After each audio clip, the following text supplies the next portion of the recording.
Oggi c'è una manifestazione nazionale, si chiama Abbracciamo la cultura, promossa da associazioni nazionali come Legambiente, CGIL, l'Associazione degli Archeologi, per richiamare l'attenzione del governo e delle istituzioni sul fatto che sono stati tagliati i fondi per la cultura. E per parlare di questo lo facciamo in un luogo simbolo, in un grande bene culturale che è l'Anfiteatro Romano di Cagliari, come a Roma si fa il Colosseo, a Sassari si fa Castello Aragonese. Hanno aderito altre associazioni anche locali come appunto Legambiente Sardegna, Italia Nostra, Sardegna Democratica. Adesso finalmente il Comune di Cagliari si è deciso dopo 10 anni a progettare lo smantellamento delle strutture che erano con un'autorizzazione provvisoria, e ci preoccupa che durante lo smantellamento si possano provocare proprio dei danni al monumento. Quindi costituiremo un osservatorio tra le associazioni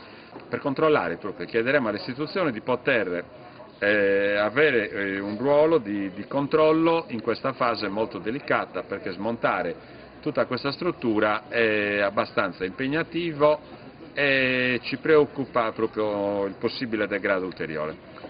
Oggi come tenteresti di valorizzare l'anfiteatro romano? Oggi ci sono delle visite guidate per far vedere sotto le gradinate quanto rimane dal punto di vista proprio archeologico.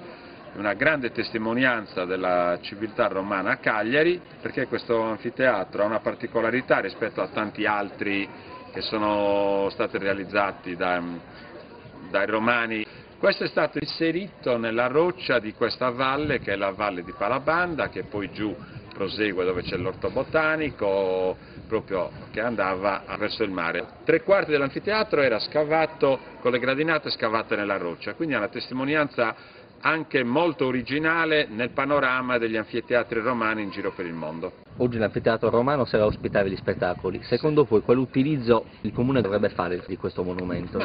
Beh, intanto deve salvaguardarlo come bene culturale, valorizzarlo di più da un punto di vista di fruizione culturale. Anche prima si facevano degli spettacoli, però erano con strutture molto leggere e amovibili, venivano smontati tutti gli anni, quindi non è un problema fare gli spettacoli o non fare gli spettacoli, è il fatto come si fanno gli spettacoli. È stata costruita una struttura molto impattante e poi permanente. Prima erano strutture provvisorie con capienza di persone ridotte, ecco, come si fa nei monumenti.